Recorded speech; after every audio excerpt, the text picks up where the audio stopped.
Yo, what's good, everybody? Welcome in to the very first episode of the Guru Nation Power Hour 2024. We live, baby. Fantasy football week 1 in the books. We're ready to talk about it here. Spencer the Guru, your host for this hour of power. We're going to discuss all things week 1 fantasy football, recap the week, digest the week, so we can move on to week 2. Hopefully, all you guys got week 1 dubs. I got a good amount of them.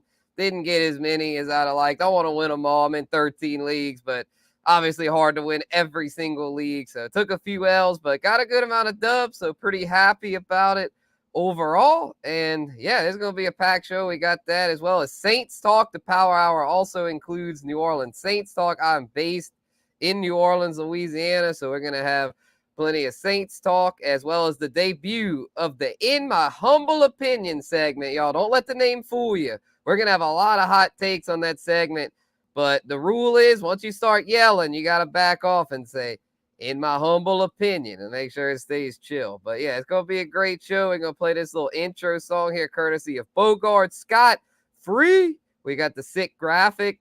Shout out to Miles Peacock for that. And yeah, let's do it, y'all. Pow Hour, baby. We live. On the same page, be the same chapter. We all know the same thing. Can't stop the rap chill for a seen the whole thing. Foreshadow, cold game got me hot, need a cold shower. In the fast lane on my 24th hour, shipped it out of state. 100 plate of that sour 10-piece flock of geese, pound cakes of that powder pack, power tools, plot, power moves of games hours. At large, it's Bogart. Come to find out I had it in the bag all along. Chip on my shoulder, been getting over. Push cola like Pepsi, break slab down the boulders. Calculate my every move if it's worth it first. Pick it up, cut it smooth, how a surgeon work. Even more smooth when I serve the work. Chickens of that fish scale, call it surf and turf.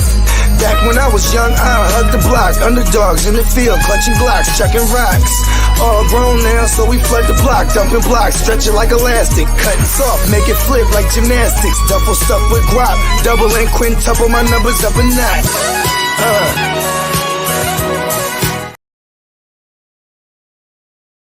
Yes, sir. And yeah, we got one more little clip to play, and then we'll get right into this thing. Y'all appreciate y'all tapping in. Guru Nation Powwow. Hello, what's up, Guru Nation?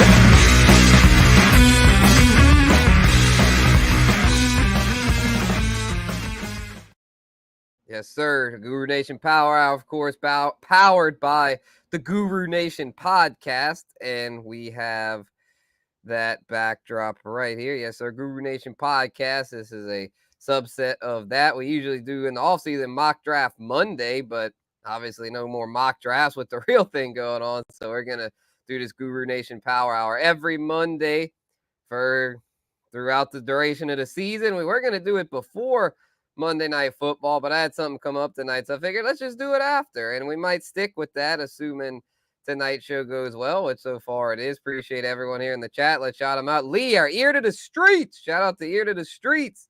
If you want to hop on later, bro, just let me know. You can bring some news. We have a lot of week 1 injury updates. It always is the case with week 1. Unfortunately, injuries pile up, so we'll have a news update from Lee later. He may or may not pop on. If he does, cool deal. If he don't, well, we'll just read it off, and he'll be on tomorrow for the morning show. Wake your game up on the Gen Wealth Net, which we're streaming to both my channel and the Gen Wealth Net. So like and subscribe to both channels, Gen Wealth Net, as well as Spencer the Guru here on YouTube, Guru Nation. And see, Albert gets it. What up, Al? One of our loyal Guru Nation members. And Andre, what's good, Andre?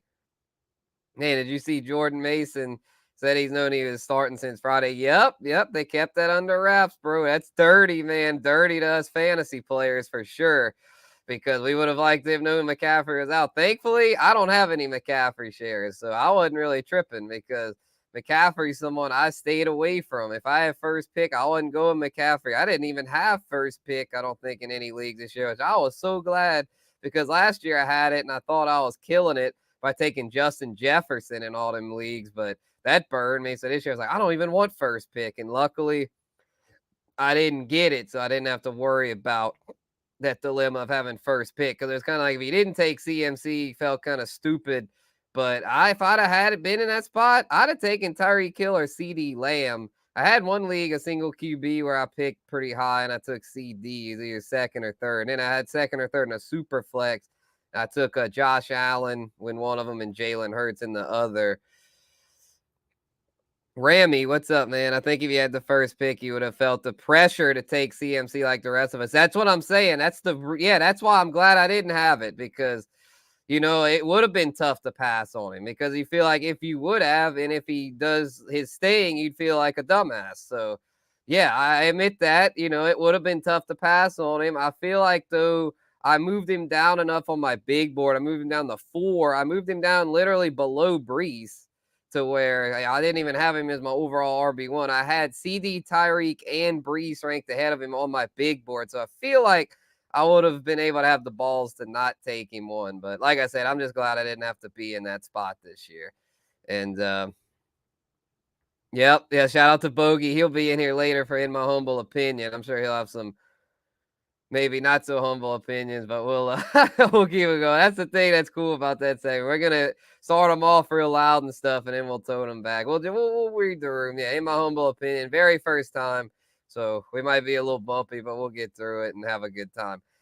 And yeah, I mean, you just never know. I mean, the thing with McCaffrey though, we had clues, like with the Puka Nakua thing. I mean, we had clues on that too. I had a couple Nakua shares. Unfortunately, that was one of the injuries that went down this week. Puka Nakua knee injury, placed on short-term IR. He's going to miss at least the next 4 weeks. So, but yeah, let's recap week 1 here. We got some scores to go over here. But before we do that, we made it through the first 5 minutes without any cursing or alcohol. So now that we made it through the first 5 minutes, we gotta be clean for these YouTube streets. But now we made it through, let's crack one open, man. It's a power hour, man. Get your drinks ready. Cheers. Drinking the cheap PBR tonight, but just going with the basics. But I tell you what, it's a cheap beer hit. So let's get into this week 1 stuff. We're gonna go over all the scores here before we get into my stock report, which that's gonna be the main talking point of this show, is a fantasy football stock report. We're gonna go over who's up and who's down after week 1, but let's go over the scoreboard real quick before we do that. So Monday Night Football, y'all, just went down. Aaron Rodgers was back, but didn't happen as far as the Jets winning. That one goes to the 49ers and Brock Purdy. Just want to pull up the box score here. Noticing Brock Purdy did not throw any touchdowns, but the man Jordan Mason went off 147 yards on 28 carries. My goodness. I'm going to have a take about Kyle Shanahan on In My Humble Opinion. Let's just say I am going to glaze Kyle Shanahan, pause, because he freaking is a genius, and I've got to give him his props, because my other takes are not going to be so positive. So I got to have at least one positive take in there, and that's just a clue. Stay tuned for my Shanny take. Niner fans, y'all are going to enjoy that. So, we got an Olave question. I have more on Olave during the Saints segment, but I need to ask, bro. I'm an Olave owner. How do you feel about him? I feel fine, honestly. It's long story short. I'll have a more in-depth answer on the Saints segment, but for fantasy purposes, bro, Olave will be fine. That was just a weird game. They got up early and just didn't really need to throw much, like, for most of the game. Didn't really need Olave, so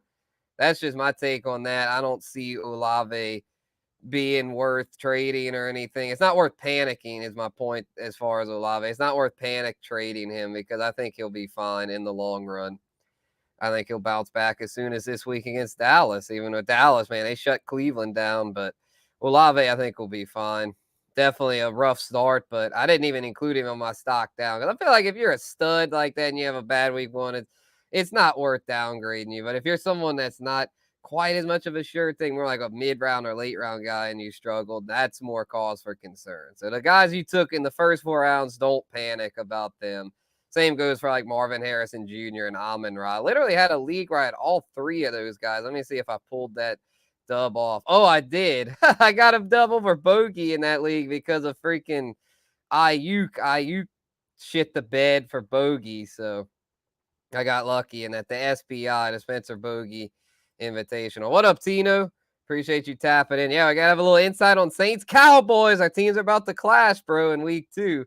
So I'll have a little insight on that in the Saints segment, just going over the scores here real quick in the Monday night game before we get into all that. Peacock, caca! Shout out to Miles Peacock for the dope graphic. Appreciate you. Let me pull it up here for those just tapping in on the okay, yeah, the overlays. Let me pull it up for y'all. Look at this work of art Peacock whipped up for me, man. The powwow. We are live and lit, baby. Let's fucking go. Guru Nation powwow. Fantasy stock report. We've got y'all covered, man. Appreciate Peacock for that dope artwork. And Peacock, the invite's extended. If you have a humble opinion you want to tell us about, feel free to tap in. That's going to be at around midnight Eastern, 9 o'clock West Coast. The In My Humble Opinion segment is going to be crazy. We're going to give our wild takes in our humble opinion. So appreciate you, Peacock. Yes, sir. Yes, sir. Yeah, this one, I mean, Brees did all right. Nothing special. At least he found the end zone. No one else really did anything there. Rodgers, I mean, looked a little rusty, but he threw the dart to Lazard and wait, Tyrod came in? I actually didn't get to watch this full game. I was kind of fading in and out. So I sound dumb right now as far as not knowing exactly what happened. But if anyone want to give context on why Tyrod got in there, let me know.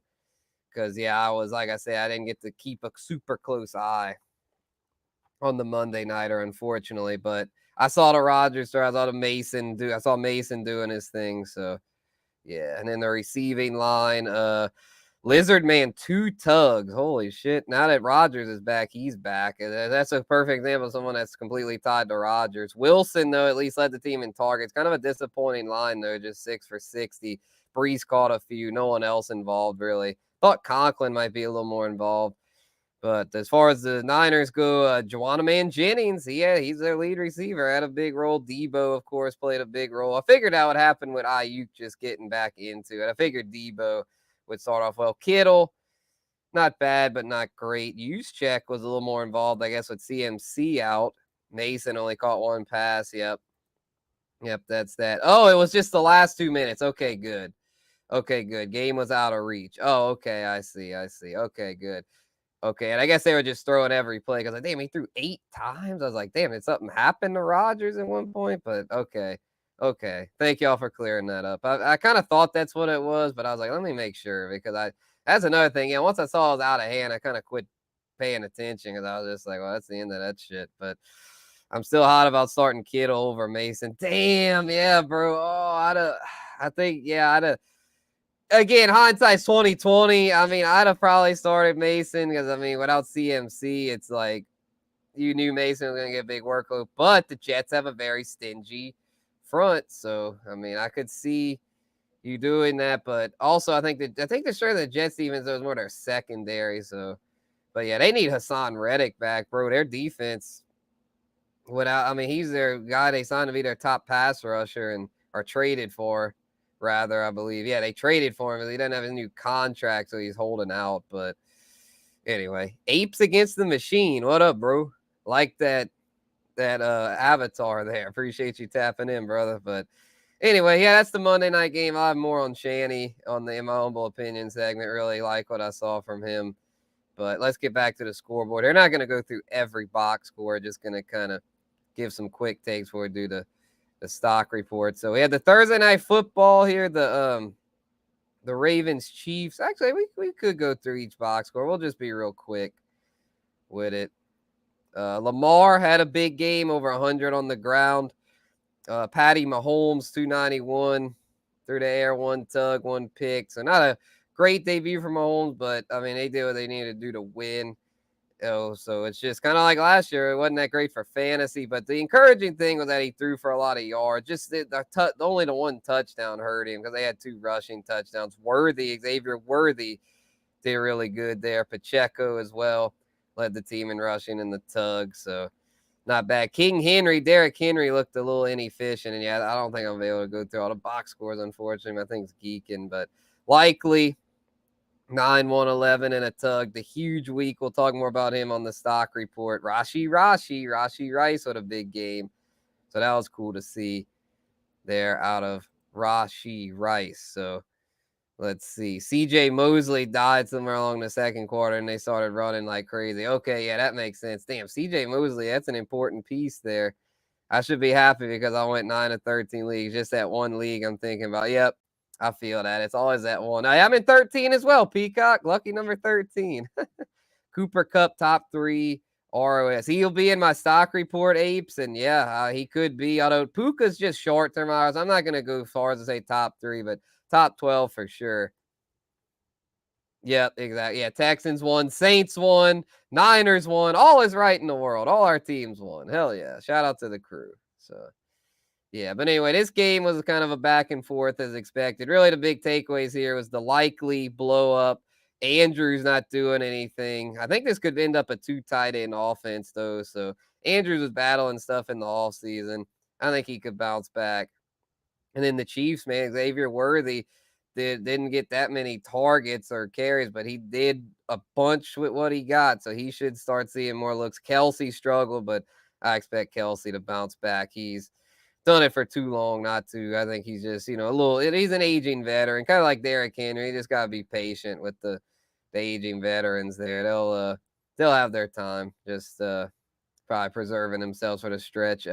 Packers and Eagles. Jalen Hurts, okay debut, 2 picks, not great, but overall not bad, a good amount of yards. Saquon went off in that debut. His Eagles debut, that is, killed it there. Jaden Reed also had a huge week 1 there for Green Bay. Jordan Love, the key takeaway there is Jordan Love got hurt, expected to miss a few weeks with a knee injury. Doesn't sound like it's that serious, though. Didn't put him on the IR, so that was good. He should be back within a week or 2, I would think. But in the meantime, they could be in trouble because Malik Willis, that's going to be rough because even with Love last week, they only had a couple players that really did anything. And Christian Watson, the only reason he did anything was because he found the end zone, and then Romeo Dobbs was all right for PPR. He got a few targets. So anyway, yeah, that was that Brazil game. So yeah, my Saints, I'll have more on the Saints segment. But yeah, Derek Carr, bro, 3 tugs. Cheers to that.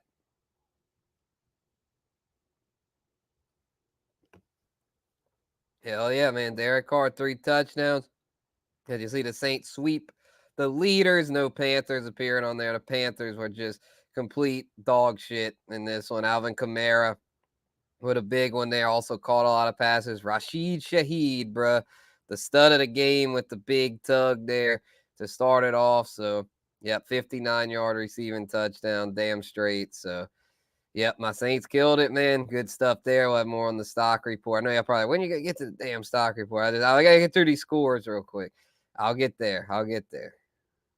Just chill and drink, baby. And, of course, appreciate y'all all for tuning in. I'm in the process of trading Willis. Let's talk about his upside. Okay, hey, I got you, Tino. Malik Willis, dual threat, super flex league winner. There you go. I mean, he could be a placeholder because, I mean, the good thing with a guy like Malik Willis is that he runs a lot. I'm just saying he hurts their playmakers, but he himself could actually be a somewhat okay super flex option.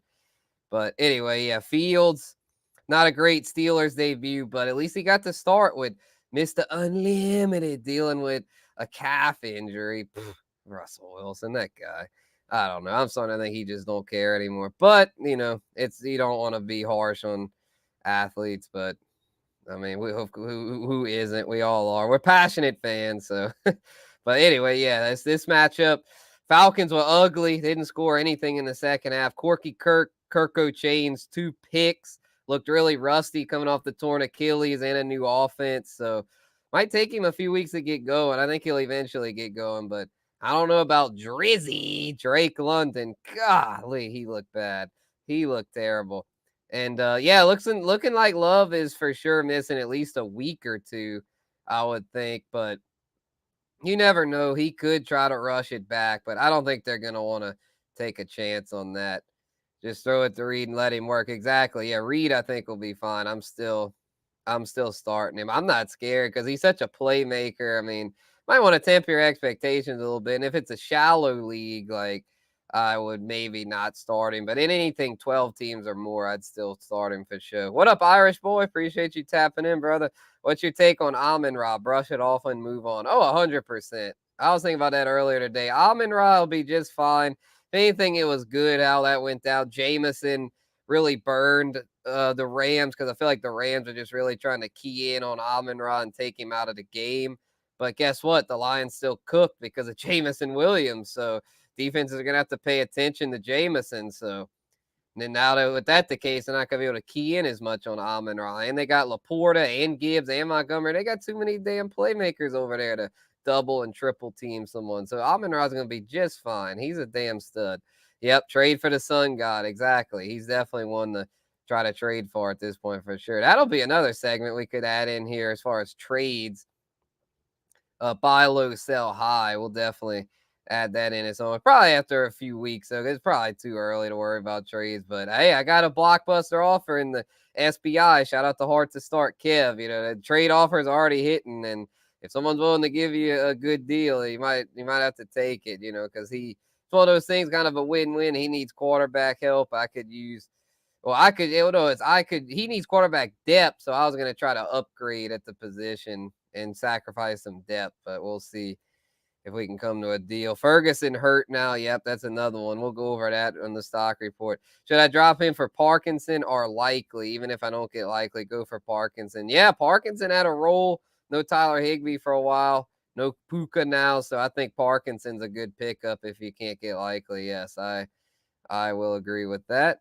Difference between the Lions and Texans is that all the Texans ate in Laporta and Amon-Ra disappointed. Yeah. Yeah, I mean, the Texans, I'm sure will have some weeks where not everyone eats, but I think CJ Stroud spreads it around probably a little better than Goff, honestly. I feel like Goff isn't like yeah, exactly. Stroud's a great distributor. Goff isn't as good of a distributor as Stroud. Stroud is perfect for fantasy because he can Mixon, Collins, Diggs, and Tank Dell are all very good. So yeah, shout out to Stroud and the H-Town, baby. I love the Texans this season. Glad I got a lot of shares of their guys. The only one I don't have much of is Diggs, but I got shares of all the other guys. So anyway, Bills Cardinals 34-28. The Stallion led a big comeback down the stretch. Shout out to Josh Allen. Keon Coleman ended up their lead receiver. Glad to see the rookie do something there in the second half. James Cook had a big game. Looking like Allen and Cook are the only things we can trust for now, but eventually they'll probably, like Keon or some of the other guys, could emerge at receiver. And as for the Cardinals, Kyler was all right, nothing special. James Conner, though, had a big debut. The only negative there, Marvin Harrison Jr., big dud, but I would expect him to bounce back. Don't panic about Marv Jr. Bears Titans, this matchup was all bad, other than Tony Pasta. Damn it, Tino. You made me hate Tony Pasta this offseason. Everyone, I'm not gonna lie, I've always hated Tony Pasta. I do have one share of him, and I already hate my team in that league, so I might try to look for trade Tony Pasta because I need help in that league depth-wise. But I gotta say, Tony Pasta definitely impressed and showed that he's the main back in that offense. Did a lot more than Tajay, so. Yep, Patriots, Rahamador, huge game in their upset win over the Bengals. Probably the biggest upset of the week there. Joe Burrow did not look too shiesty this week. Man, 164 yards, no touchdowns. Jamar Chase came back and did all right, but looked a little rusty. And then no T. Higgins. So the Bengals always seem to start off slow under Burrow, but Burrow, I mean, we know the drill with Joe Shiesty. As long as he's healthy, they'll turn that ship around. And the Patriots, that was a fluke. Like, they're a bad football team. But Rahamador, bro, Ramondre Stevenson, wish I had more shares of him. He's the real deal. Texans, Colts, we just talked about the Texans some. You know, they're really good. Obviously, the Colts did their thing too. AR-15 did good, or AR-5 now. Anthony Richardson, JT found the end zone. Not a great week for him, but at least he scored. Alec Pierce was their breakout. He had the big long tug there. Finished with 125 yards. Pittman, the big disappointment out of that one, but I think he'll bounce back. Jags, Dolphins. Dolphins defeat the Jags 20-17. Tyreek and Waddle both had big games, as well as Tua, only one tug, but a lot of yards there. The Jags, kind of a disappointment. Christian Kirk, Evan Ingram, both no-shows. A rookie Brian Thomas at least showed up. T-Law kind of mad, and then Tank Bigsby outdid Etienne as far as rushing yards, but yep, trade soda, yep. But as far as touches, they were equal. And he outdid him in rushing yards. Etienne found the end zone, though, so not a total disaster for Etienne, but Tank Bigsby definitely played more of a part than we were thinking, so might have to downgrade Etienne a little bit. Would you trade CMC for Hill and Ayuk? Oh, easily, bro. Tyreek Hill? Everybody, Tyreek, I got the Taysom Hill threads on. Shout out to my boy Taysom, Mr. Everything, Swiss Army knife. So Taysom Hill and Ayuk, hell no, don't do that. I love Taysom, but not that much for fantasy. But if it's Tyreek Hill, bro, 100% do that. You're winning big in that deal. I think Hill and CMC are about even value-wise, and you get Ayuk as a cherry on top. Oh, yeah, do that in a heartbeat, my brother.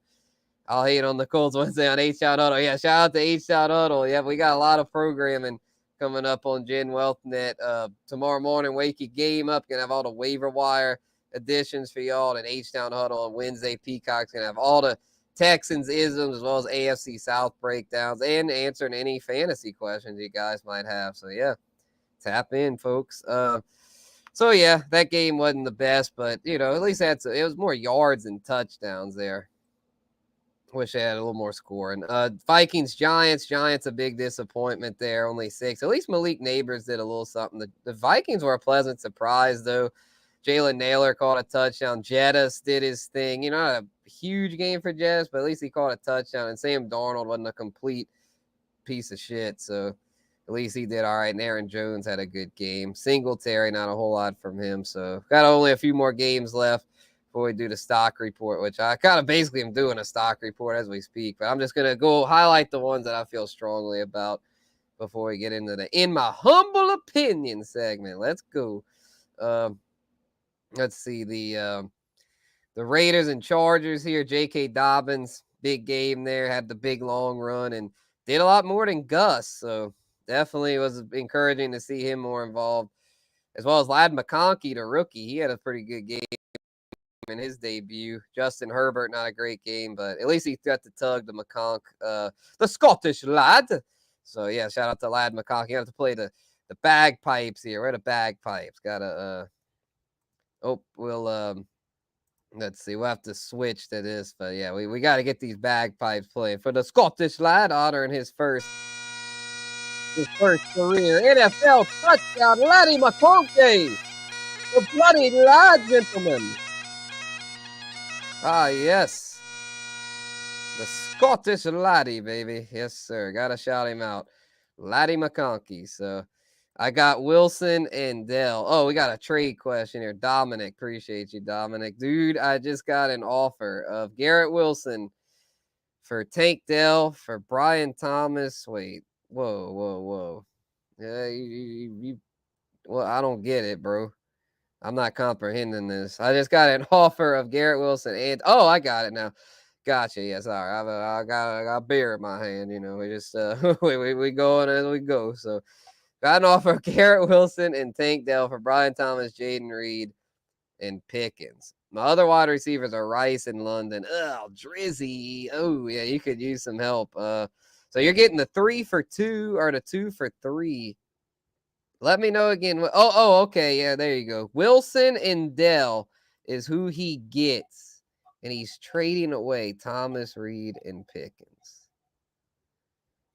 Man, I want to say yes, but I would ask for a third piece because, Thomas, Reed, and Pickens are all valuable pieces. So to me, you're kind of selling yourself short by only getting 2 back. I know Wilson's the best player in the trade, though, but it might take him a few weeks to really get going. And then Tank Dell, he's got competition. I wouldn't do this, I don't think. It's very tempting, though, because you can make a case that you're getting. I'm not a big Pickens fan. I'm not a big Brian Thomas fan.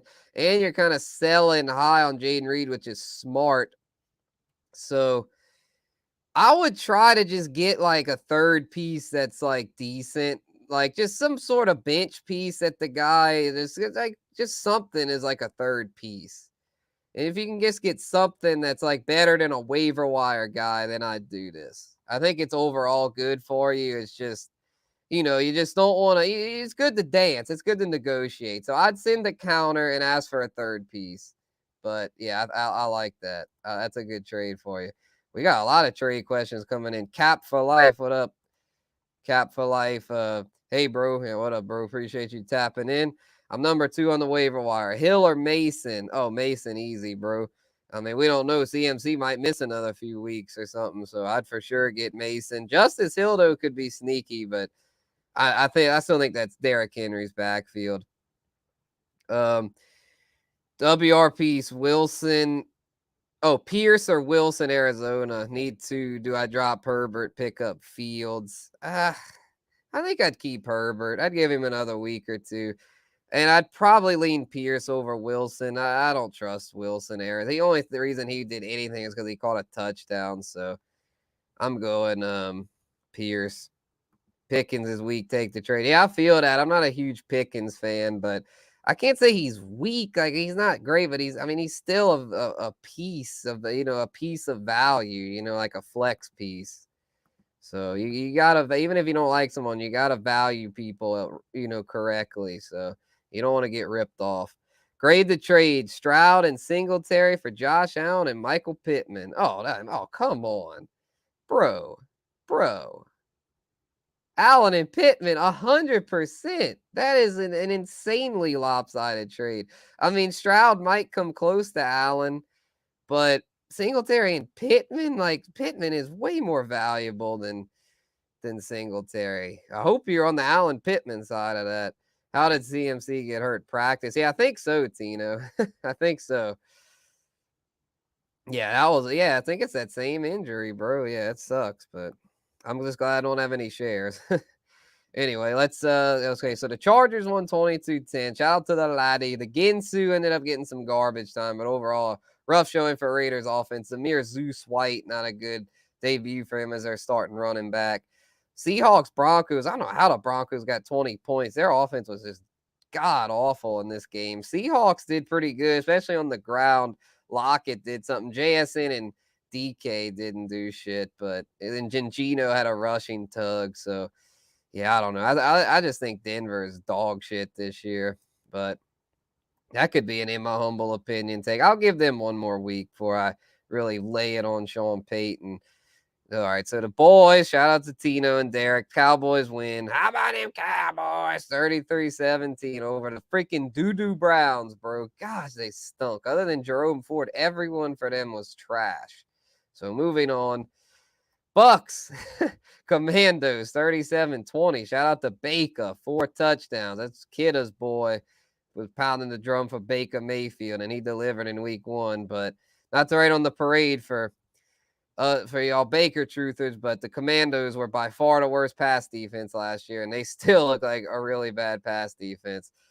But at least their offense did a little something. Kid Jaden Daniels looked all right. Good as a runner, really good as a runner, but as a passer, not so much. Scary Terry, the other Scottish lad, didn't do so well, unfortunately. But I think B-Rob got a tug, and the Bucks receivers all did well. Godwin and Mike Evans, very steady, reliable options there. And then our final and overtime Sunday night, last night, the Lions took down the Rams. That was a weird game. That game felt like a struggle kind of for the Rams, but they fought. That's one thing with Matthew Stafford, he's a freaking warrior, but that was a tough game for the Rams. Same with the Lions, too. I mean, they didn't always execute like they wanted, but tell you what, the Rams with McVay, bro, that's a tough team, even though they've got a lot of young pieces. It's gonna be tough. They're gonna be a tough team for opposing teams, but yeah, Houston versus Chicago this Sunday night. Okay, we get to see what Caleb Williams is made of in prime time. He had the rough first week, but we'll see if he can bounce back. Should be a more favorable game script for him. But anyway, yeah, that's week 1. That's the week 1 rundown. So, yep, comment your trades, waivers. I know we've had a lot of trade questions already, so if y'all have any more, drop them in. But I'm going to go over my stock report real quick. These are 5 players that I feel like really improved their fantasy football stock this week. The first name I'd like to start with is Isaiah Likely, who, I mean, Thursday night really did his thing in primetime, showcased who he was. Caleb struggling. Okay, yeah, I'll second that. I'm trying to trade. I might be trying to trade for him right now. So yeah, Caleb sucks. Fuck him. I don't know. I mean, in my honest opinion, if Kev's watching, well, the cat's out of the bag. My honest opinion is that he'll turn the ship around. But although, yeah, Chris Godwin's stock went up 100%. He's in that deal too. That's the SBI. We might be cooking something up in there. That's all I'm gonna say though. I'm not gonna say the whole deal. I don't want to give out confidential information, but let's just say there could be a deal in the works there. But anyway, yeah, Chris Godwin's stock went up for sure. Although we kind of expected this out of Chris Godwin. A lot of us sharp fantasy players kind of saw this coming with Chris Godwin. I mean, I took him over Rashee Rice in the SBI, and I was kind of kicking myself at first, but now I'm kind of glad I did it because if Rashee gets popped, guess what? Chris Godwin, bro, will be obviously a much better pick. And even if Rashee doesn't get popped, I mean, Chris Godwin might be able to match him or at least come close. Yeah, although, again, it's the Commandos' worst pass defense. Honestly, I'm not really – I'm not going to really nominate any quarterbacks for this. Like, I feel like, because all quarterbacks get usage. A lot of this is based off usage that I'm going to do with this stock report, not necessarily performance. And so Likely, he had a lot of targets, so he definitely gets a stock up for me. Cooper Kupp obviously gets a big stock up, usage through the roof without Puka. Jamison Williams saw a lot of looks with him keying in on Amon-Ra, and he's so talented when he touches the ball. I see the Lions using him a lot more moving forward. Jaden Reed, we were wondering if maybe Watson or Dobbs would be the guy there, but it's pretty clear Jaden Reed's the guy in Green Bay, so stock up for him. Rashid Shaheed, this is one, he didn't get a whole lot of touches, but when he did touch the ball, he was so explosive. I think he's going to be a good pet project for Clint Kubiak, so Rashid Shaheed should continue to go up. Allen Lazard, got to shout him out, even though I'm not expecting him to keep this up, but definitely gets a stock up being, and he was just as involved as Garrett Wilson. Again, don't expect that to continue, but got to give him his flowers for week 1. Yes, sir. Joe Mix-a-Lot. He likes touchdowns and he cannot lie. Yes, sir. Sir Joe Mix-a-Lot, baby. Carried me to victory in the SBI, bro. That's the secret in that league for me, man. That fifth round running back, Josh Jacobs from 2 years ago, carried me to the chipper in that league. I'm hoping I can do the same this time around with Sir Joe Mix-a-Lot. He likes touchdowns and he cannot lie. Yes, sir. I knew it was Reed. Yep. Yeah, Jaden Reed, bro. Huge stock up for him. Some more low-key names. J.K. Dobbins, we were wondering if it'd be him or Gus. Looking like it's going to be J.K.'s backfield as long as he is healthy. Alec Pierce looking like he's the deep threat there for the Colts. We know AR has a big arm and likes to sling it. Jerome Ford looking like the clear-cut workhorse there in Cleveland. He's worth a start as long as Chubb is out. Tony Pasta stock up. I know we hate him, but guess what? He was getting the majority of their touches. And, I mean, Tajay Spears hadn't really shown a whole lot yet outside of a few catches. So Tony Pasta looks like the guy in Tennessee, at least early on. Xavier Worthy did a lot with a little, but he's definitely going to get more moving forward, especially with Hollywood Brown out. And then a couple of backup running backs that stepped up when the starters went down. Jordan Mason, obviously, huge stock up for him as long as CMC's out. He's the clear-cut guy over there. And then with the Seahawks, Ken Walker dealing with, I believe, an abdominal injury. So stock up for Zach Charbonnet. He had a tug last week, caught a few passes, did pretty good. Didn't do a whole lot on the ground, I think he caught a tug. But thing is, though, if Ken Walker's out, they're going to make Charbonnet their guy. I know he didn't have a great rookie year, but I think he's a good post-hype candidate. He's a guy I got late in a lot of leagues. So I think Charbonnet, considering how hard Ken Walker runs, he's kind of prone for injury. So I like Charbonnet as a good waiver wire ad this week. And if you have him stashed like I did, well, cheers to you.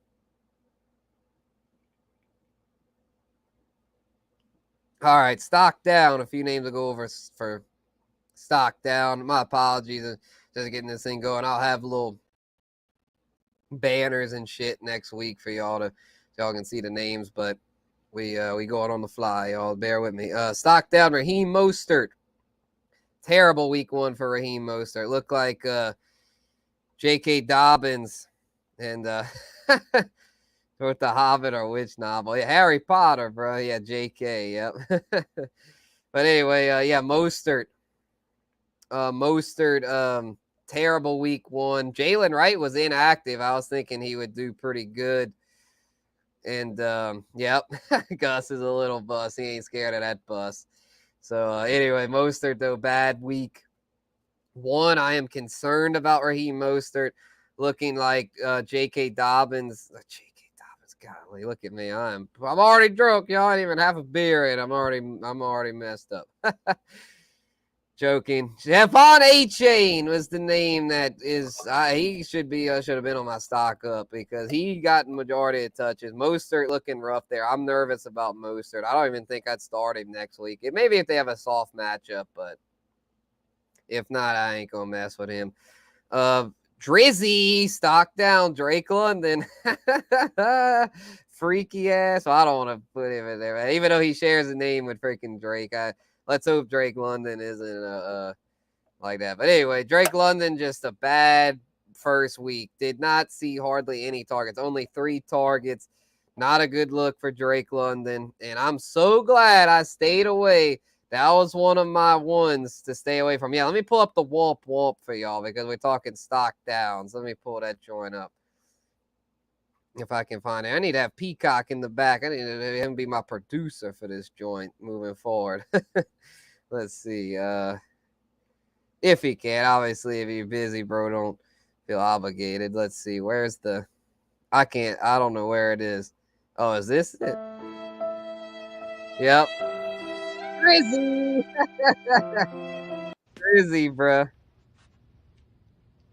No, God! No, God, please, no! No! No! No! That was my exact thoughts when I saw. Those are my exact thoughts when I saw Tank Bigsby freaking taking work from Travis Etienne. Travis Etienne, big stock down for Etienne. They literally had the same amount of carries, and guess who had more yards? Tank Bigsby. I'm so glad I stayed away from Etienne this year. I was telling people to avoid him because he was not very efficient last year, so I'm glad I stayed away. I'll just leave it at that. I thought he would at least get volume, but shoot, Tank Bigsby, man, cutting into Etienne's workload right away, looking like Tank Bigsby's improved. So Etienne stocked out. I mean, looking at usage, he did not get the usage we wanted out of him, and he wasn't very efficient to top it off. So I'm more nervous about Travis Etienne. Obviously, don't panic trade him, but he might not be a bad trade candidate because a lot of people look at his stats and be like, oh, he did fine. He scored a touchdown at 40-something yards. But when you really look at it, it's cause for concern. So honestly, would maybe look to trade Etienne. A few other ones to talk about. Mark Andrews, I wouldn't try to trade him right now. His stock is really down. But, just got to admit, I mean, a stock down's a stock down. And Mark Andrews is one of those. So, okay, I got it, Peacock. Yeah, on it. But our last few, some receivers here that we gotta shit on. Yep. These motherfuckers stunk. I'm just gonna read them off to y'all. Amari Scooper Cooper. Terry McLaurin. Deontay Johnson. DK Metcalf. And Jackson Smith and Jigba. Trash. Oh, we're freaking trash this week. Garbage, I tell you. And I'm a little nervous about them because none of their offenses look very good. But, it's not really worth panicking and trading them. I'm just saying, though, I am a little nervous about these guys. Like, Amon-Ra, not nervous about one bit. Marv Jr., not at all nervous about. Olave, not nervous. But those other ones, I'm freaking nervous. I'm not going to lie. I'm freaking nervous. So that's my take on that. So, yep, Bogey, if you're out there, Bogey, in my humble opinion, coming up in 5 minutes, I'm about to give some quick Saints takes. But if you got some humble opinions or anyone in our Playmakers thread, if y'all got humble opinions, slide on over and then get those in here. So, oh, man. Yeah, that's tough. Yep. Yeah, that's week 1, man. That's just week 1. Yeah, here we go. All tight ends down bad. All tight ends get a... Other than Isaiah Likely. Isaiah Likely gets a...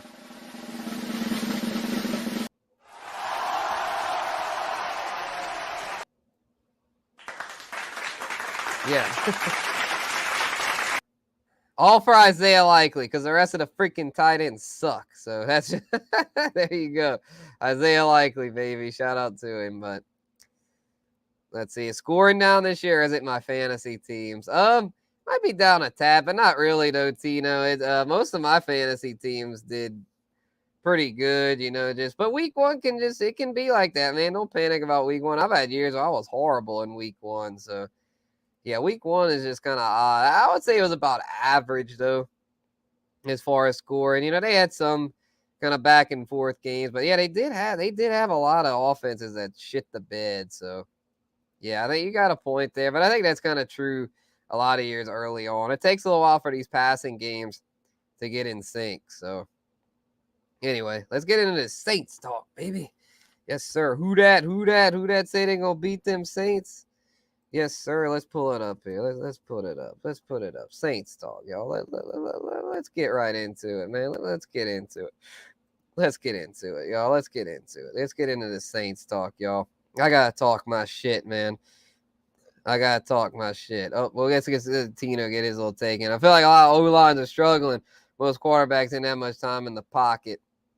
Exactly, yeah, because defenses tend to be a little ahead of offenses. So, and Peacock's got a humble opinion. All right, I'm going to pull that on the screen before that segment begins. I got a few quick Saints takes here. Just give me like 5 minutes here to get these Saints takes in. So my first Saints take is Clint Kubiak.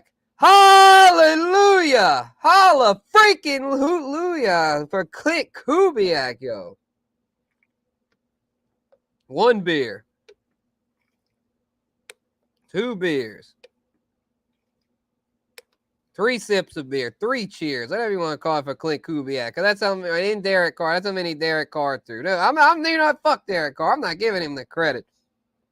Clint Kubiak, damn it. It's Clint Kubiak, the genius, the boy genius. I pounded the table. I've been pounding the fucking table for 3 years.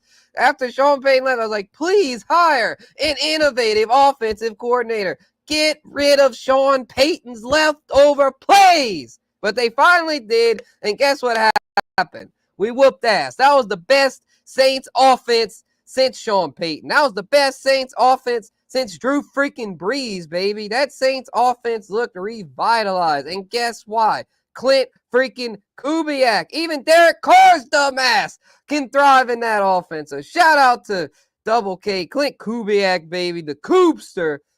The big Coob, baby. Clint Kubiak. You're not going to fuck with big Coob. I tell you what, if the Saints end up disappointing this year, just thinking long term, big Coob is going to take Dennis Allen's job. If they got in a fight, Kubiak would beat that Dennis Allen's ass, bro. I don't know. Dennis Allen might fight dirty. You never know. But anyway, let's hope they stay on the same page because, Dennis Allen's a really good defensive mind and Kubiak's a really good offensive mind. They could be a really lethal duo. If this Saints team can come together and take down your Cowboys, Tino, then we could have a hell of a season. So the next week will be big for my Saints because if we can make a statement against Dallas, that could lead to some real legit success. So we'll see if it's legit, but I definitely am very, very happy with what I saw from Mr. Clint Kubiak's offense, man. That stuff looked amazing. So yeah, let's move on to the defense. The defense looked good. Mario Davis all over the field as usual. I mean, this dude is a freaking playmaker.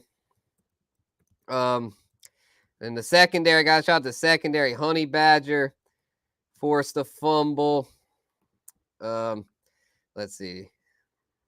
Jordan Howden had a pick. Will Harris had a pick. The safeties stepped up. People were worried about the Saints secondary, but the safeties stepped up. And the biggest shout out I like to give on defense, Alontae freaking Taylor. They were not respecting Alontae Taylor on the edge coming off in blitz packages, playing nickel, but blitzing as a nickel corner and got not 1,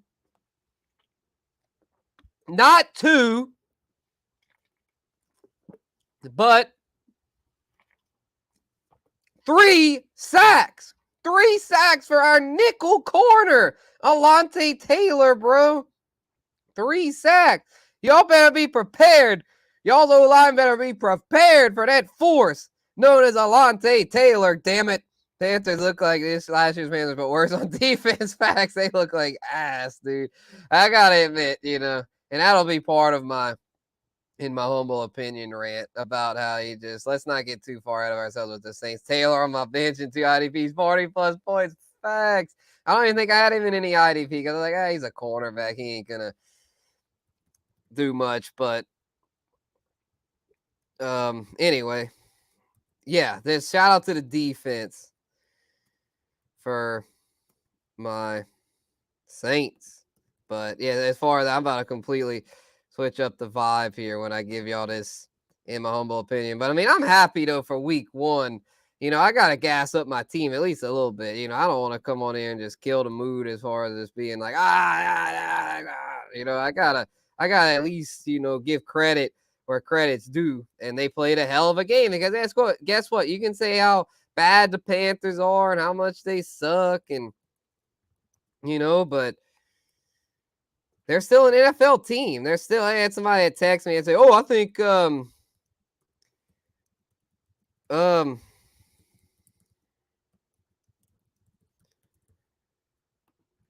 about that, y'all. I think that the Alabama could beat them, or freaking Georgia, but hell no, hell no." Yeah, I mean, yeah, y'all. I mean, yeah, this definitely won't be as easy. Yeah, exactly. Yeah, infamous. Put infamous Winston in there. Damn it. Yeah, I agree. But excuse me. But let's get into my humble opinion, y'all. So shout out to my Saints. We're 1-0, but I gotta even say here, my first humble opinion. And let me just introduce this segment, y'all. I'm gonna do it to where I'm gonna get really animated in this seg. In my humble, okay, I am H. I'm just doing this real quick here. And my bad, y'all. I wish I had more time to prepare. I've just been so busy lately. I'll be more prepared next week, I promise. This first one, just, bear with me. It's the first one, where you're kind of adjusting on the fly. But, I'm just getting all these takes. It's going to be 3 takes, and then we'll read the comments. I know Peacock had one. Actually, let's do that first. In my opinion. Oh, bullshit. Not in my opinion. We got to correct that. It's in my humble opinion, because everyone says in my opinion, but guess what? We keep the shit humble here, y'all, because guess what? All opinions should be humble, because they're just opinions. They're not facts. Although when we give our opinions, we damn near think they're facts, because we are passionate about our damn opinions here on the Guru Nation podcast. Okay, here we go. Peacock's first humble opinion of the night. Well, actually, his first one was this right here. And again, my apologies. I'm all over the place. Here we go. In my humble opinion, AR5 didn't look that great outside of 4 plays and will get exposed more often than not. We probably witnessed his best fantasy game. Damn, that's a hot take, Peacock. Woof. In your humble opinion, but man, that's tough for AR owners, because I think he might have more big games, but he brought up some good points there. Might be a little Texans bias mixed in there, but those were valid points. Here's his other opinion here. In my humble opinion, Bills fans were the ones starting all these Stephon Diggs as a diva narratives. Man, it's like I don't know, man. He was stirring the shit with the Vikings too. That one I can't agree with. I'm with you on the Richardson shit. I don't really like Richardson this year. I stayed away. I don't have any Richardson shares, but this Diggs take, he's a diva, man, for sure. I can't agree with this one. He's gotta just hope. You gotta just hope as a Texas fan that he's dialed in. If he's dialed in, it's great. I mean, that's the thing with divas. If divas dialed in, then I mean they have a lot of upside, but show me a wide receiver that's not a diva, I'll show you a bad receiver. Yeah, you kind of have to be a diva to be an NFL wide receiver, man. I mean, that's just part of what comes with playing that character. And yeah, they need Chubb bad, exactly. So, all right, I got my humble opinions for y'all. But yeah, appreciate Peacock dropping those in, and anyone else in the chat that has humble opinions they'd like to give. Don't be shy. Drop those joints in the chat here. But exactly. Yeah, I mean, that's just the nature of it. We want the ball. We want the ball. So let me take a sip here before we get into this thing. All right. My first humble opinion is going to be about my New Orleans Saints. Continuing the Saints talk. And in my humble opinion, Saints, pump on the brakes. I can't even type. I'm gonna do it back. I'm gonna redo it, y'all. Take two. Live TV. Y'all. Bear with me. We're almost through this thing. Appreciate everyone that's bared with us here. First episode, in my humble opinion, Guru Nation Power Hour. Yes, sir. And appreciate you for clearing that up. Yes, sir. Oh, he's talking about Diggs. Okay. Yeah, it's just okay. I can go with that. But yeah, that's just the thing with all of them, bro. I mean, that's any receiver. They act like all receivers are bad seeds. That's just how it is. Everyone likes to shit on receivers because they're not the golden child like quarterbacks, you know? They don't really get the shine like the quarterbacks do. You know, the quarterback gets all the love, all the praise. The receiver, a lot of times, is just as important, but doesn't get the credit. I think that's kind of what feeds that. They always feel kind of disrespected. And if there's a game where they don't get the love from the quarterback, where they don't get many targets, I can see why they get upset. So, perfect timing. Here we go, y'all. We couldn't launch, in my humble opinion, into space without this very guest, y'all. The founder of the Gin Wealth Net, y'all. Let's get him on. Bogart Scott Free. Yes, I am him. Yes. You know what's crazy? You can't say the founder is me without saying you or Peacock or JD or even Kidda or Lee or Shout out to your new all the guys streets. Yeah. We are all the founders. Tino, even for real though. Like Yep, Derek. Yep, Steamboat. Dennis. Yep, Steamboat. Yep, You know what I mean? Just exactly. everybody that Candlestick. I got Candlestick in the building right here. Yep. Candlestick. If you got any humble opinions, feel free to I got the Sixth Ward in the building. That's what I always refer to you as on the show. The Sixth Ward in the building. Yeah. Oh yeah, hold on. Yeah. Go ahead. Throw that. I had to throw that. I don't know if you can see that. Can you see that? Go ahead. Get him out there. Look at that. He got a tatted on it. Okay. What up, bro? What it do? I'm trying to show you. I was trying to show the. Oh, here. This is how we're gonna do it here. Look, watch it. We on some real West Coast shit tonight on the Power Hour. No, this is real NOLA shit right here. Some NOLA shit. Let's get it. I saw the Tupac shirt. That's why I said West Coast. But that's the Sixth Ward right there. Real shout out to the Sixth, bro. Boom, right there. Boom. Get him on there. Look at that. You know what that is? Look at that. You see that? Who's you that? See that, Wody? You see that, Wody? That's all that shit. That's the first time I ever said Wody. I'm gonna pull up out there probably in November. Okay.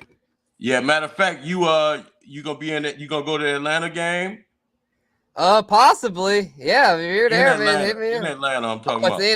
No, I won't be at that. You know what? We'll make the phone call. Yeah, you got. We'll make the phone call. I might come for the one in the city too, though. So we got a link. Okay, yeah, bet, bro. Bet. Yeah, I know people in high places. Believe that. All right. Yeah, appreciate you tapping in, man. Shout out to the Six. Shout out to NOLA. Yeah, we're a NOLA-based show here, so yeah, that's awesome, man. You know, hey, you know what he brought me? He brought me some Creole pasta today. Yeah, me and Candace. He said, hold on, look what I done brought y'all. You know what I mean? See, right? I knew I was gonna do it right. If I'm gonna do the Guru Nation Power Hour, I gotta have some NOLA flavor. You know what I mean? Exactly. So, well, this one, the NOLA people aren't going to like to hear this take, but I got to get it in because, boy, they had so many Saints fans acting like the whole season was saved. So, guess what, Saints fans? In my humble opinion, y'all, pump the brakes! Guess what?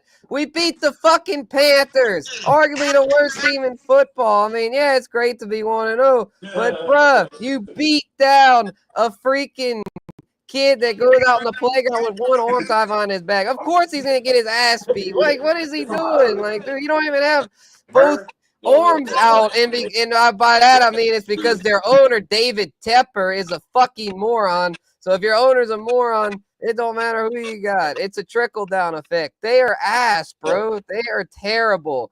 So guess what?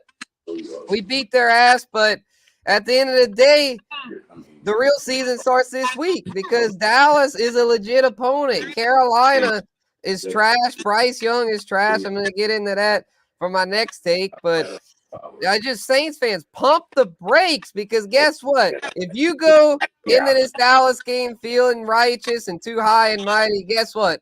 And it's in my humble opinion, you're going to get your ass beat if you go into Dallas feeling like you've got everything figured out. Yeah, I look at this. I'm going to be real with you. I might be wearing the hat right now. My sworn enemies, my unnatural enemies, are actually supernatural enemies. The Cowboys, I gotta say, they didn't exactly have their way with Cleveland. They went up in there and handled business. They're gonna have to go in and actually, I'm sorry, you guys are going in their house, right? Yeah, we go into their house. Going in their house, so this is gonna be a home opener for them. It's gonna be a real big deal, right? You know, I like this from Peacock. Sweet Caroline, bad. Yes. Yeah, they are bad. Yep, they're all bad. Freaking trash. I'm about to rip Bryce Young a new one on this next one. Pause. But yeah, I think they're worried about Kamara. They're gonna let Carr try to beat us. I gotta formally apologize to Peacock because I wasn't on the psychedelics at the time yet when I responded to the text. But I was so sincere. I was like, if you want to have fun, we should start Jordan Mason, right? Yeah. And because I want my man to win because you know what's fun? Winning, right? Right. But it's also like I hate being definitive on a decision, even if it's for myself. Mm-hmm. I always want to get both sides because 9 times out of 10 people are looking for the confirmation bias too. This is already how I feel. How do you feel about it? Boom. Then when it hits, you know what I'm saying? Because it really takes someone to be definitive, like, all right, you feel that way, but this is how we should do it. You know what I mean? Yep, facts. Like we got a couple trade questions, Brody. Yeah, we got a couple trade questions, Brody. We're doing this shootout. Facts. You know what I mean? And that paid off. Came at the expense of Amon-Ra, unfortunately. But I was willing to make it expensive of my fantasy life for week 1, right? It could have went the wrong way. And I should have I should have told. I feel responsible for being guys because I'm a Niner guy. It's all good, like you said. It's all good. We live to play another day. He won the battle, but I will win the war. He's got the right mindset. Yeah, exactly, bro. All right, let's get to Augusto's question. Shout out to Augusto for tuning in. Kamara and Ford for Lamb. Hell yeah, brother. Yeah, we're doing that. We're doing this. We're fucking doing that fast. And Etienne and Rashad for Jefferson. I don't know about that one, Brody. I'd probably pass on that one, honestly. I would take this one, though. I wouldn't take this other one, but I would take that first one for surely. Tino saying send it. So with the East Side League, I guess. That's funny. All right. Let me give my next humble opinion, which is going to be about Bryce motherfucking Young. Bryce motherfucking Young. What the fuck? The first overall pick of the 2022 NFL Draft. The Carolina Panthers select Bryce Young. The short quarterback who, let's be real, shorter quarterbacks ever since Drew Brees have been kind of an in thing. I mean, we've seen Kyler Murray, Russ. I mean, these undersized QBs do their thing. I mean, Baker, just because you're undersized doesn't necessarily mean you're going to be a bust. But guess what, y'all? Bryce Young is a fucking bust. He's trash. He's terrible as far as his NFL standards go. I mean, yeah, compared to most people, he would whoop their ass. I mean, he's a great athlete, even though he's short. But when it comes to NFL, though, it's like you've got to be at that next level. And I just don't think Bryce Young is there. And I hate to be negative to the kid, but it just seems like he's just it's in his head at this point. I just don't think he's in a good headspace. And the way he's going, man, I think he is going to be, in my humble opinion, the biggest NFL draft bust that was selected first overall the biggest number 1 overall draft pick bust since Jamarcus Russell in 2007. In my humble opinion, because Bryce Young looks that bad. He looks clueless out there. He looks horrendous. He looks helpless. He's just so short and helpless. When you look at him on O-line, he just looks like, like he's just like, I'm gonna quit ripping on him because I mean it's like, yeah, he's terrible. Yeah, the Texans tricked the Panthers. Exactly. Yep. That's crazy. Just imagine if the Texans would have ended up with Bryce Young, how things would be different. That is crazy, bro. Thank God for the Texans. Y'all got Stroud. Yeah, Nick Caserio, man, he's a freaking genius. So the S2 test. Exactly. Yeah, he did that to get teams to freak out about Stroud. Yep. That he is a genius. Yep. He is a genius. And I'd like to pull up Tino's question from earlier because he brought up this is a good question. I'll answer it. I don't mind, and this ain't going to affect my job. I mean, because I'll be honest with you, I mean, I've never witnessed this. So definitely not from Gail Benson, the Saints owner. I've never once seen her try to push narratives or anything. I mean, the only thing is if you're too like ridiculously harsh on the team, they could revoke your credential potentially. But as long as you do an honest job, like they're gonna treat you fine. I mean, hell, she freaking flew out the dude that passed away, rest in peace to him, Ed Daniels, man. She paid for all his expenses and stuff, like to where I believe most NFL owners genuinely value an honest media. There's probably, I bet that Dave Tepper, that stupid ass for the Panthers, I bet he's probably revoked credentials and shit. But most owners, they want media there. They want as much press there as possible. So my bad. I had to dip out real quick because the baby was cheating. Woke up going crazy. Yeah, no worries, bro. Yeah, I muted it and stuff. Yeah, no worries, bro. Yeah, no I worries. appreciate you. Yeah, for sure. Because I live in a war zone. Oh yeah, I know it, bro. I know it. Tino, I was just answering Tino's question because he was asking me if there's ever been the case of an owner pushing narratives with the media, and I mean that maybe at some point, but not in our media. Like Gail Benson has never done that to where which I'm glad because I mean you don't want team owners going on power trips like that.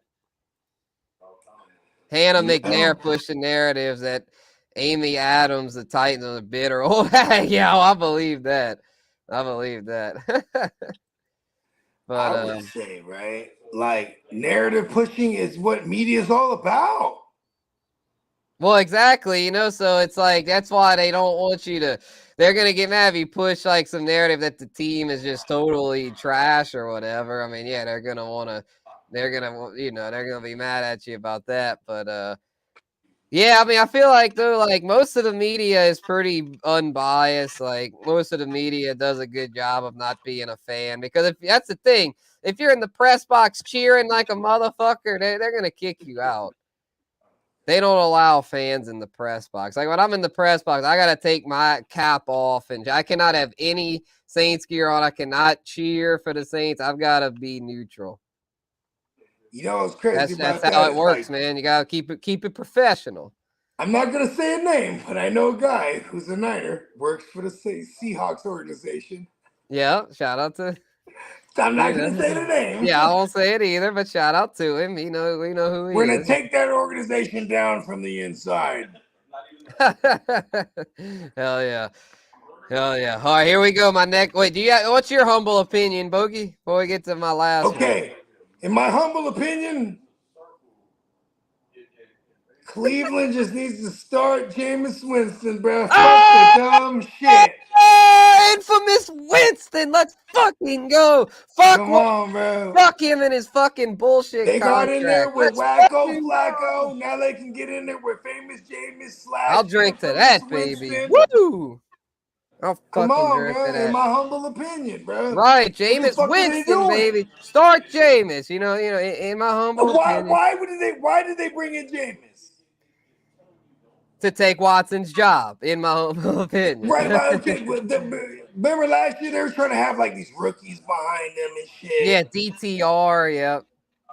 Fucking PJ Walker and they shit like definitely that. brought Winston in to light a fire under him. But guess what? That man, he's like a shout out to I'm live from Hold the Mayo podcast here. No, that boy said he was like, that motherfucker, he's more comfortable than a fucking dog on the couch. That's Deshaun. He's more comfortable than a fucking dog on the fucking couch after he got that contract. You ain't lying. He could fly his ass out to fucking God knows where and get all the massages he wants. Fly to Asia or to Europe or anywhere, and he go overseas and he'll get all the fucking. Where's the drop? I gotta play it because it's like, man, bro, like you already know he be doing his thing, and it's fucked up because the guy is just. I mean, the way he's looking, like it just seems like he's just checked out, man. He just looks checked out. Like he got guaranteed money. Right? Hello. That means I'm from the Bay. I remember bro, what was hold on real quick. Hey, Candlestick, what was Buddy's name from the Raiders? Jamarcus Russell, that's what it was. Yeah, I just brought him up. I said, in my humble opinion, Bryce Young is gonna be the biggest NFL draft bust since Jamarcus Russell. But see, the thing with Jamarcus Russell is they paid him money. Like they allowed his agent to finagle his rookie deal. And he got like 30-something guaranteed. And that changed the game, bro. Because if you remember Kaepernick, when he got his first deal, he had $35 million guaranteed. Because he was like, yo, fuck that. Jamarcus Russell didn't do absolutely shit. And I got these motherfuckers to multiple NFC championships and a Super Bowl. Give me the fucking guaranteed bag. $35 million, bro. And then Cap was like, not even a year later, it was already all bad for that whole organization. 2014, it was bad. Yep. Well, speaking of your Niners, I'm gonna bring some positivity to your Niners. Okay. Let's go. All right, here we go.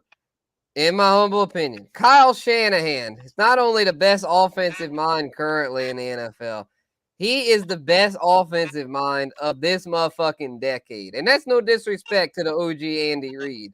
But the thing with Andy Reid, let's be real. If it wasn't for Patrick Mahomes, I mean, he wouldn't be having these multiple Super Bowls. I mean, before he got Mahomes, he was very good, but he wasn't like the ultimate genius. I mean, he was very good with offenses, and granted, he's one of the best because I know that's the only one that can hang. And because the reason I'm not gonna say McVay either. I mean, yeah, McVay's very good, but guess what? He was under Shanahan. You can't say the student is better than the teacher unless the student clearly beats the teacher, which I know y'all haters are gonna act like, oh, McVay has a ring, Shanny doesn't. But guess what? Shanny's been to more bowls than McVay. So in my humble opinion, Shanny is the best offensive mind, bro. I mean, look at tonight.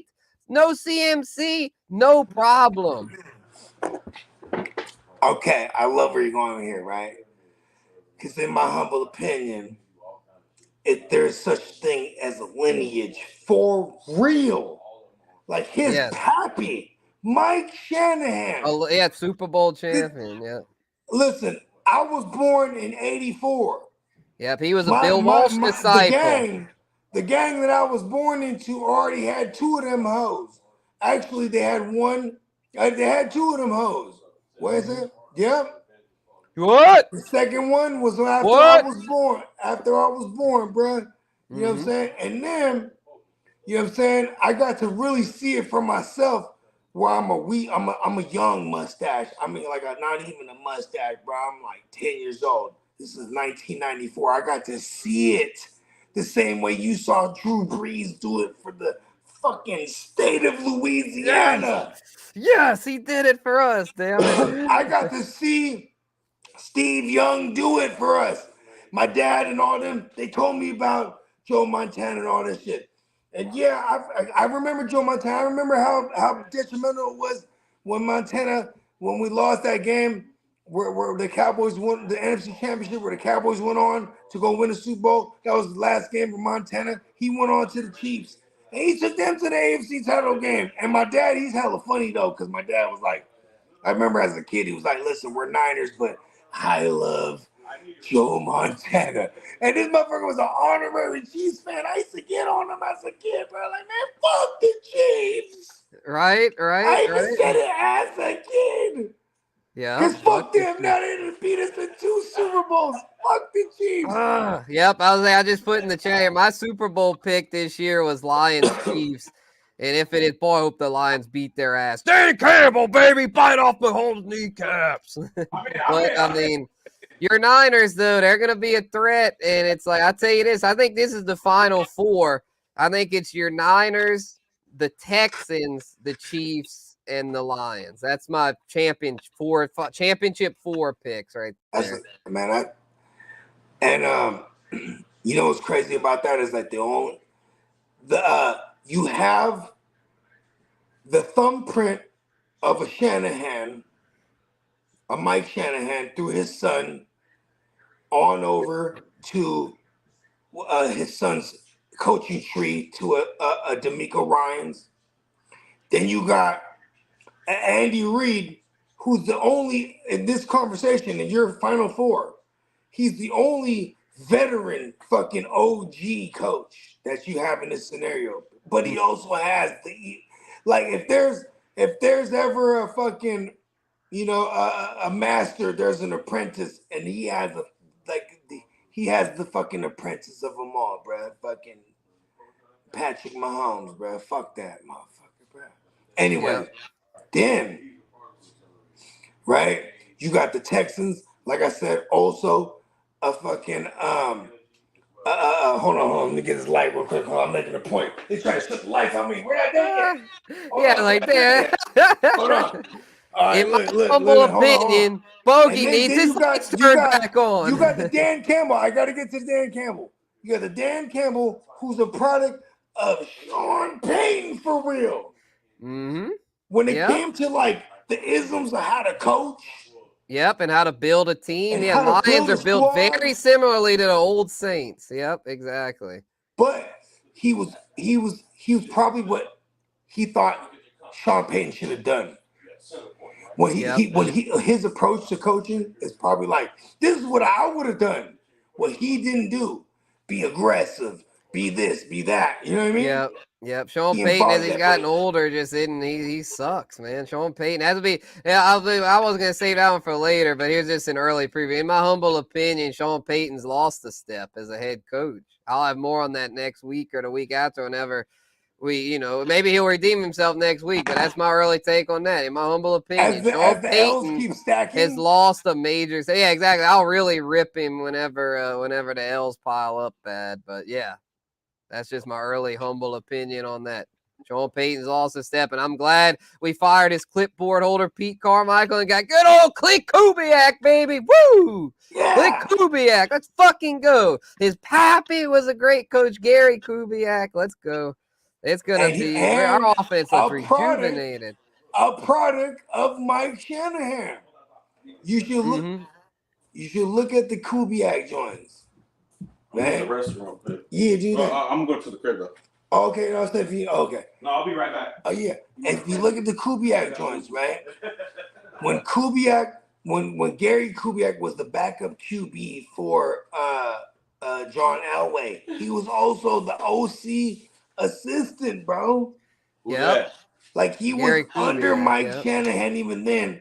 And this is Mike Shanahan. He parlayed the last going back to what I said, the last Super Bowl win that my Niners had with Steve Young, bro. That was when I was a wee tyke, bro, 1994. He parlayed that into the head coaching gig. And then when a motherfucker says, hey, I like Terrell Davis, what does that turn into? It's just like when his son says, hey, I like this Jordan Mason kid. You know what I mean? Yep. Exactly. They got the eye for talent, bro. And it's a system that you can implicate because it's not about just finding the eye for the talent. It's like it's who fits the system. Yeah, because like Ty Davis Price didn't fit the system, and I figured that he wasn't very talented to begin with. Trey Sermon, another one. Yep, Joe Williams. Yep, exactly. You got to be able to fit the system, and Jordan Mason drafted fits. Tevin Coleman Where they Shanahan signed Tevin Coleman. no. Oh, Shanahan the was Falcons. He had a Falcons. My Yeah. bad. When Shanahan was with the Falcons, he drafts Tevin Coleman, and he's about to be the guy, but he got sickle cell, and then he gets hurt. It's a wrap for like hella weeks. Who else did they pick up and undrafted? Devontae fucking Freeman. Yeah, well, no, Freeman was before Tevin, I'm pretty sure. No, look it up. Okay. I'm Okay, almost you know what? certain He on might have that. been there, but either The way, thing is, though, it's like, I mean, well, Tevin Coleman, because he was such a good fit in Shanny's system, like, Tevin kind of took in away from 2015, Freeman. it was Devontae Freeman, though. Right, well, Freeman started in 14, and then Coleman came in Is that 15. what it was? Yeah. Okay, but he didn't do shit. Okay, when did Devontae Freeman do anything? 15 and 16 were his There it two is, big with years. Shanny. So that means he was on the squad. That's what I'm saying. When Shanny left, he fell off a fucking cliff. But is that the reason I'm bringing this up is that not familiar? When okay. Yeah, if something would have happened to Freeman, guess what? They'll just put Coleman in that system, and it's just fine. And when he came back, it was just fine too, right? They have a type. And what's crazy is like, this is what I said about the Jordan Mason thing tonight. Like just watching, I was like, man, it's a different prototype that Shanahan been looking for, in my humble opinion. Like, he knows the CMC fits his exact prototype. Matter of fact, it's crazy because this is some universe shit. Being that I'm a Sagittarius, so I always like involve this universe shit. So is Shanahan, and CMC, his pops. Ed McCaffrey, who worked with Kyle's pop, Pappy. Pop. So there's pictures of Kyle Shanahan as a teenager holding Christian McCaffrey as a baby. What the fuck? That's crazy. No wonder it works so well. Right? This is some universe shit. And when he was in Carolina, his rookie year, 2017, to open up the year, this is also not only Christian McCaffrey's rookie year, but Shanahan's rookie debut as a head coach in Levi's, right? In Levi's, and you have Christian McCaffrey as a rookie. They go across before the game starts and they hug each other in the middle of the field. Hey, look at us now, right? And he says like this to him, he said, when you're all worthless and washed up, I'm going to trade for you. He ain't worthless and washed though. That's I'm just saying, you said it though, right? Right. That's a joke, because that's something that family would say to somebody when you're busting balls, like, right? Mm-hmm. Yeah. You know he's a shit. Busting balls. Yep. Because he said, there's no way I could have drafted you, bro. You know, that was part of the conversation. You're way too high, man. Yeah, well, speaking of busting balls, I got to bust your balls, Bogey, because SPI, I had Amon-Ra, Olave, and Marv Jr. suck, and I still got the dub. And you know what's fucked up? I want you to tell me right now, if I had a chance to put Ayuk, if I had a chance to just check my lineup and put Ayuk in a flex, did I start any receivers in my flex? Because I could have swapped them out. Then at the last minute, I would have. G could have done JSN, but he sucked too. But because as a proper fantasy manager, due to the schedules, I should have had Brandon. Oh yeah, you could have put Jordan Mason. Oh shit, boy, did I get saved by that. Yeah. Oh my god. Yeah, because you'd have put Mason in over Ayuk. Oh my god. Thank the fantasy gods. Because I was off and that's just, whether you want to say that's for me playing hell leagues or not, but that was the first thing I noticed once the games went off yesterday. I was like, all right, fuck that one up. Damn, I kind of feel bad now. Hey, I'll take any dub I can get, but damn, I didn't realize about that context. Damn, so I did get a little bit lucky. No, it's not your fault at all. It's because you know me, I picked up Jordan Mason every fucking where. Yeah. And I was preaching it because I said, wait till we get to week 1 and pay attention to the verbiage. Remember that? That was my verbatim. The way right. Yeah. Watch out for the verbiage. The verbiage we had to look out for, like game time decision. right? It was a wrap. Once you heard game time decision, I told people you got to wait down to week 1. And you know what I told people? Get Jordan Mason. Yep. And get him now. He's on a lot of waiver wires still because a lot of these casual home leagues, motherfuckers didn't wake up. So guess what? If he's still there, get him, because we never know McCaffrey might miss more time. Let's hope not. And don't ever feel bad for murdering an opponent.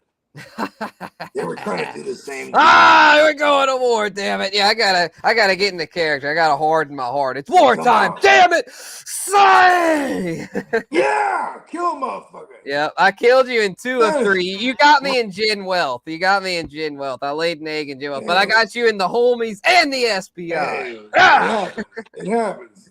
Yep. So wartime. Yeah, that was crazy. We went to war. I think we're in like 4 or 5 leagues together. We went to war in 3 of them week 1. It happens. Yep. Isn't it like 2 hours ahead? He's still up. Yep. I think we're in 5 together. But anyway, yeah, that's I think that's gonna put a bow on this one. Any more humble opinions before we sign off? Man, in my humble opinion, y'all need to rock with us. Bomb. 100%. We'll be on tomorrow.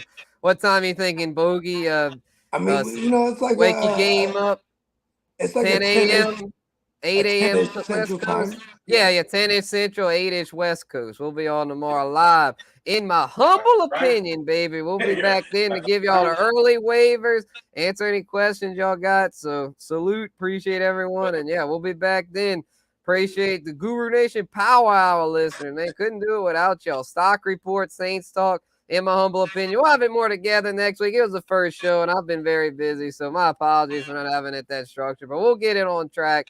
We do this thing live and direct, as Bogey likes to do. So, yeah, take us home more time, Bogey. Hey, man, week 2, give me money. Them is facts, man. Peace out, everybody. I'm on my way, babe, but you ain't got no patience. Need a steady hand like a game of operation. I focus right away like the ocean, but you always seem to complicate what my motive is. I'm on my way, baby, while you in my way, baby. I'm on my way, baby, while you in my way, baby. I'm on my way, baby, while you in my way, baby.